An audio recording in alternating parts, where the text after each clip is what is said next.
Welcome to Tango Tips with Mika. Today I want to talk about la Calesita, the carousel. What is la Calesita? It's a movement where our partner turns around of our axis, our supporting leg, and we are pivoting on one spot, yes? So it mimics the movement of a carousel, kind of. How do we get into la Calesita? Usually our partner leads us into a backwards ocho and fixes our position there. So it can be with a sacada to lift our leg, it can be with a rebound, or it can be just a simple backwards ocho. However, of course, in a simple backwards ocho, I wouldn't lift my leg, right?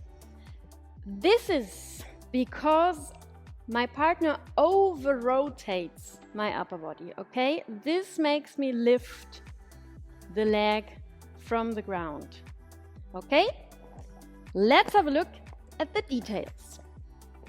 1. Supporting leg.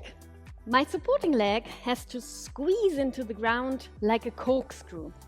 My supporting leg is the one which gives me the stability, yes? So the rule is, the higher my free leg goes, the more I have to press into the ground with my supporting leg, okay? If I go up with the supporting leg and the free leg, I will fall, okay? So really believe me in that.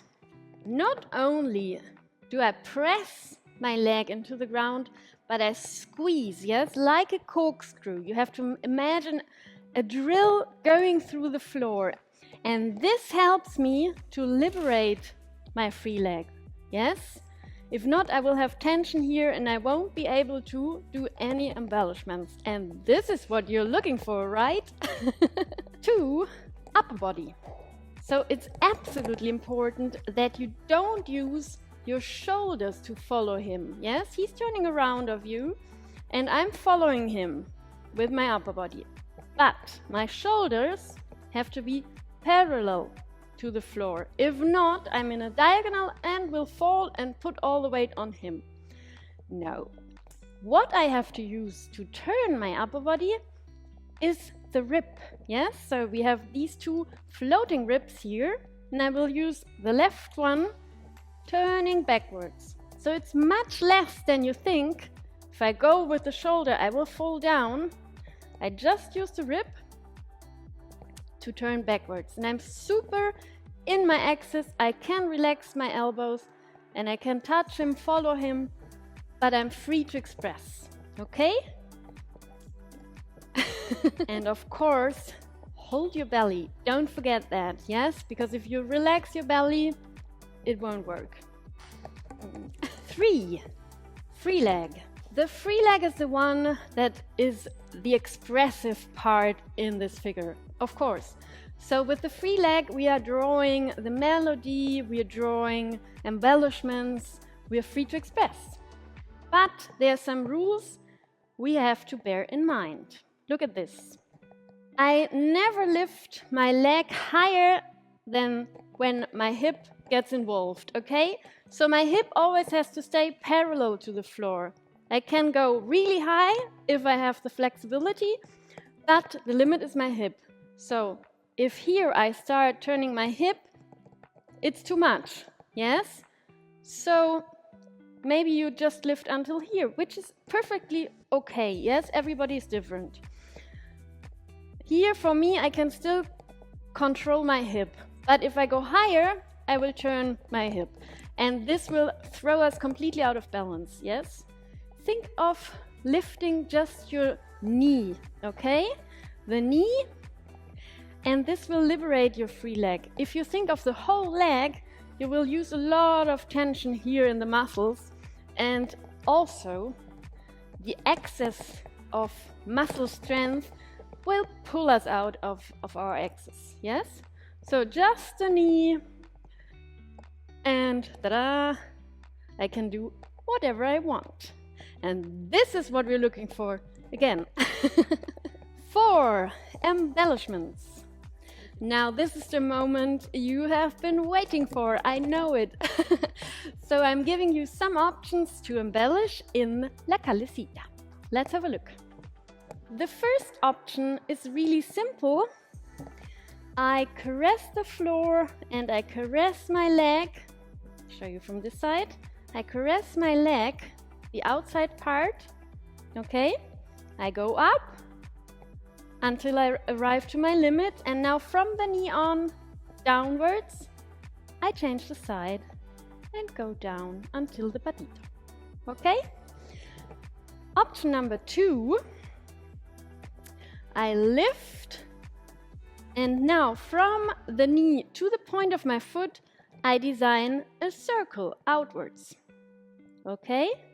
So, from the knee to the point is a stiff thing, yes? It's like a pencil designing a circle. So it can be outwards, it can be inwards, or it can be a line from side to side. Tick, tick, tick, tick, tick, tick.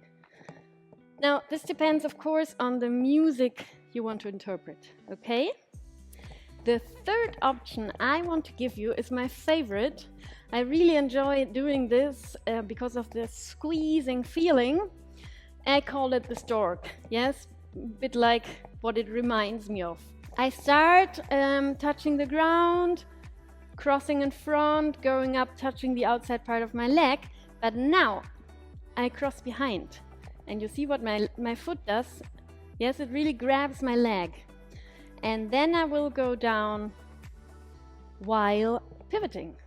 Because until now we haven't talked about the pivot. In this whole figure we are pivoting. So it would look like this. For example, yes? So there are many more options, of course, and it depends to your creativity and what you want to say with your feet, with your partner, with the music. There's so many factors to bear in mind. So feel free to investigate over more options and let me know what is coming out of this creative process. Don't forget that all of these movements, all of these embellishments take place whilst we are pivoting, okay?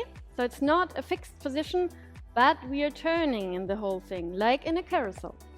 As always, I'd love to know where you're watching from, and if you have any suggestions for new tango tips, comment below and let me know. It's wonderful to have new inspirations from you. I hope you've enjoyed this tango tip. If you want to get the next tango tips as soon as they get out, subscribe to our website. And you will receive not only a free lesson of ladies technique with me, but also information about our wonderful ladies tango trips to Buenos Aires with Cristian and me and a group of extraordinary Argentinian professional dancers. Check out the dates. We still have some free spots and I'm sure you will love it. It would be lovely to have you in person with me in Buenos Aires, so I'm looking forward to hearing from you. See you next time. Bye bye.